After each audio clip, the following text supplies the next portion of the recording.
Mesdames, Messieurs, bonsoir. Voici les titres du journal. Les équipements et matériels énergétiques sont désormais exonérés de la taxe sur valeur ajoutée TVA. Cette disposition est contenue dans la loi des finances 2020, une bonne nouvelle pour les populations. Opération de reboisement de la mangrove à Djegbadji, commune de Ouida, c'est l'œuvre de la société civile béninoise. Une espèce spéciale a été choisie à l'occasion. Il s'agit de l'Avicennia germinans. Et puis l'Union européenne fait la promotion de la culture béninoise à l'état pur. Des artistes plasticiens ont exposé leurs œuvres afin de montrer le savoir-faire béninois en la matière.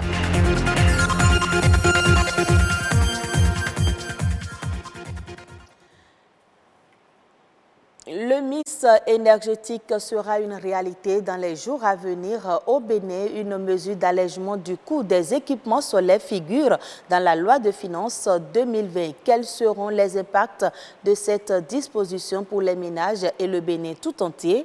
Omolade Sonny et Julius s'est-on dit pour plus de précisions. Bonne nouvelle pour les consommateurs et les entrepreneurs du secteur de l'énergie au Bénin.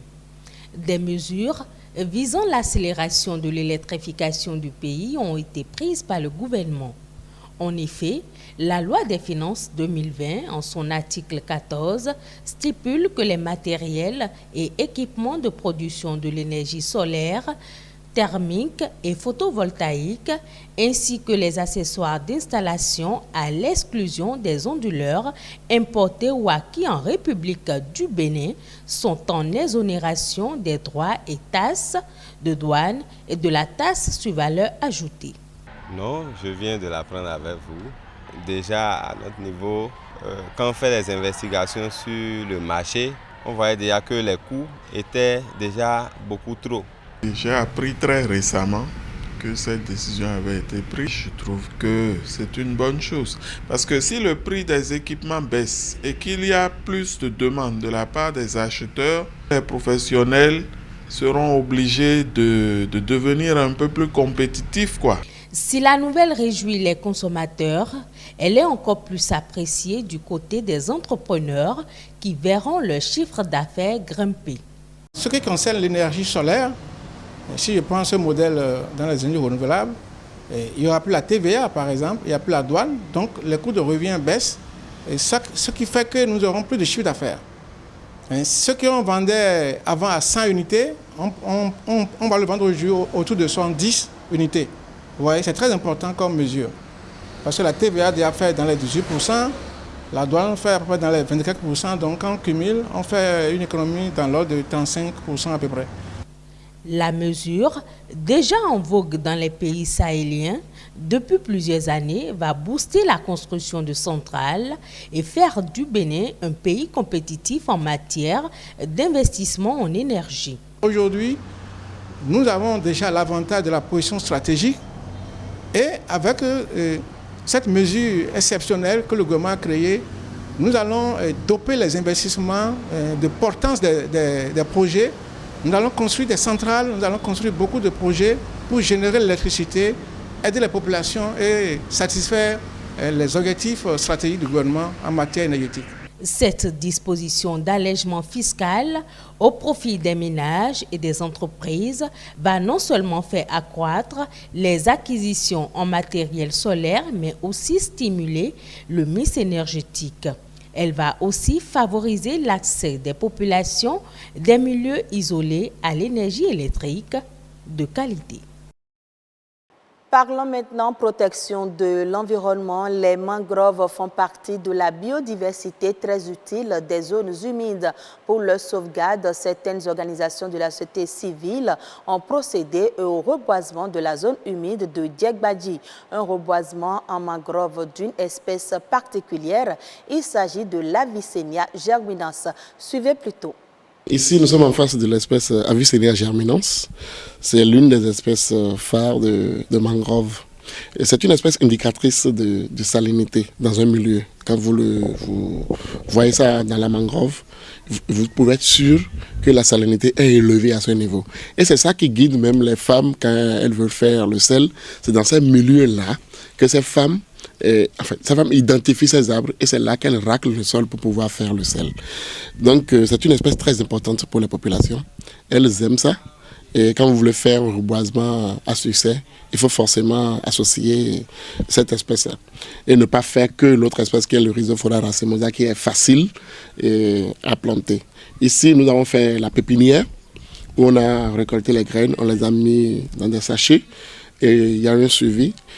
Déjà, nous avons 4 feuilles. Là, ça veut dire que c'est prêt. On peut aller remettre ça. En fait, on peut aller faire le reboisement avec. On essaye de recréer l'écosystème qu'il y avait pour que, de façon durable, nous puissions nous projeter dans le développement. Je crois que c'est dès le bas âge qu'il faut reformater le citoyen de demain, qui va comprendre que les zones humides ne constituent pas un dépotoir, mais une richesse qu'il faut protéger et préserver. Je crois que les enfants sont les mieux placés pour prendre cet héritage-là. Nous sommes les défenseurs de la mangrove. La plastique des Béninois interviennent dans le domaine longtemps méconnu de la population. Les plasticiens du Bénin mettent sur la place publique leurs œuvres grâce au soutien de l'Union européenne. Il s'agit d'une exposition d'art à l'alu d'une rencontre internationale. Calvado Awanou et Stanislas Limpon nous en disent davantage. En exposition, des œuvres d'art de Kalis Dakbogan et de Yves Midaron, ces deux Béninois font parler de leur talent artistique. Impossible de résister au charme des œuvres exposées ici. J'ai exposé 17 œuvres. L'œuvre la plus chère coûte 450 000. La moins chère coûte 150 000. Des œuvres composées de matériaux récupérés dans la nature et d'objets usuels achetés bon marché. Ils leur ont donné une seconde vie à travers ces nouvelles formes. Des formes qui témoignent d'une créativité contemporaine et d'une inventivité fascinante. Je récupère beaucoup. Quand moi je sillonne les rues de Cotonou, partout où je suis, je ne fais que récupérer tout ce que les gens ne veulent plus utiliser, qu'ils ont jeté là. Moi, ça me sert. Parce que je me suis dit, c'est des éléments qui ont une histoire. Moi, je parle souvent de l'unité, de l'élévation, tout ce dont l'homme a besoin pour grandir. Grandir, c'est grandir avant tout spirituellement, grandir professionnellement et autres. À en croire les créateurs, chacune de ces œuvres d'art a une histoire. Elles sont la représentation de la culture béninoise et de la vision que ces artistes ont du monde. La Nation, en bref, c'est une présentation de Aurélie Sauton. Le Bénin obtient 38,500 milliards de francs CFA auprès des investisseurs du marché financier de l'Union économique et monétaire ouest-africaine UEMOA. C'est au thème de son émission d'obligations assimilables du Trésor à 60 mois. Il s'agit d'une belle perspective pour la Direction générale du Trésor et de la comptabilité publique. Excepté la Guinée-Bissau, le Mali et le Niger, tous les pays de l'UEMOA ont préparé à l'opération d'adjudication, une opération qui s'inscrit dans le cadre du concours apporté par l'agence UEMOA Titres aux États membres en vue de mobiliser les ressources nécessaires au financement de leur politique de développement économique à des coûts maîtrisés. La consommation de stupéfiants en milieu scolaire prend des proportions inquiétantes. Une séance de travail a eu lieu vendredi dernier pour permettre de réfléchir aux stratégies à mettre en œuvre en vue de mettre fin à ce phénomène. La rencontre intervient à la suite du constat fait par les autorités béninoises de la consommation de stupéfiants distribués sous forme de pilules, de bonbons, de gâteaux, de jus de fruits et autres dans nos écoles et lycées. L'accent a été mis sur les effets néfastes de la consommation de la drogue sur la santé. Les parents d'élèves et autres acteurs de l'éducation sont donc appelés à prendre leurs responsabilités. Le grand marché à bétail de Zé prend corps. Les travaux de construction de cette infrastructure marchande sont lancés. Le marché à bétail de Zé est un centre à caractère régional inspiré du marché à bétail de Gogounou avec une vingtaine d'infrastructures à installer progressivement.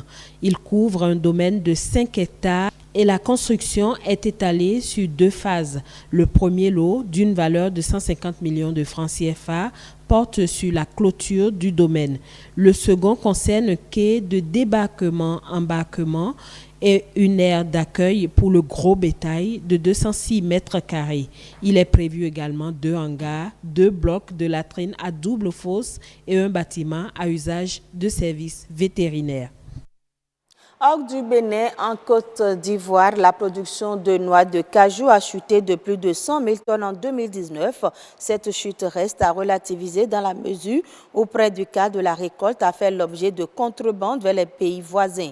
En effet, un volume compris entre 150 000 et 200 000 tonnes de la matière première et représentant un manque à gagner fiscal de 17 milliards de francs CFA a été écoulé hors du pays, dont une majorité vers le Ghana. Cette situation est liée notamment à des prix plus élevés pratiqués dans le pays. Pour le compte de la campagne 2020, le prix garanti aux producteurs a été fixé à 400 francs CFA le kilogramme. Ce niveau, même s'il est en légère amélioration par rapport à l'année dernière, devrait rester insuffisant pour juguler le trafic illégal avec le Ghana qui offre 600 francs CFA le kilogramme. Les mutilations sexuelles féminines recouvrent toutes les interventions, incluant l'ablation partielle ou totale des organes génitaux externes de la femme ou toute autre lésion des organes génitaux féminins qui sont pratiquées pour des raisons non médicales. Ces pratiques ne présentent aucun avantage pour la santé des jeunes filles et jeunes femmes et répandues au Cameroun, selon Lucie Avoulou.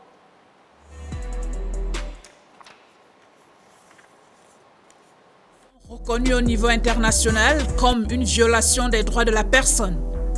Au Cameroun, elles sévissent principalement dans les régions de l'extrême nord et du sud-ouest. Sur l'échelle nationale, nous avons à peu près 1,4%. Mais compte tenu du fait que c'est quelque chose qui est sérieusement combattu, on soupçonne 20% dans les foyers. Elles sont généralement pratiquées sur les filles dont l'âge varie entre 4 et 14 ans. On était petites, donc on nous a appris par les faits. Mes enfants ne vont pas faire, mes petits ne vont pas faire. Je ne veux plus que personne ne fasse, parce que ce n'est pas normal. Les mutilations génitales féminines ont des conséquences néfastes pour la santé physique, mentale et psychologique. Non, non et non. Chaque fois que je te touche, c'est la même chose. Tu ne fais que crier des douleurs. Tu me dis que tu ne sens aucun plaisir avec moi. On m'a excisé. C'est à cause de cette mutilation. Quand tu me touches, je ne ressens aucun plaisir. À l'instant, même on peut enregistrer des complications urologiques comme les urines qui bloquent complètement, les rétentions d'urine, le saignement qui peut entraîner la mort. Le gouvernement du Cameroun, appuyé par les partenaires au développement et la société civile, mène plusieurs actions, notamment dans la prise en charge psychosociale et médicale des victimes. La loi du 12 juillet 2016 portant code pénal dans son article 277 est puni d'un emprisonnement de 10 à 20 ans celui qui procède à la mutilation de l'organe génital d'une personne. Fin de ce journal, merci de l'avoir suivi et très bonne suite de nos programmes.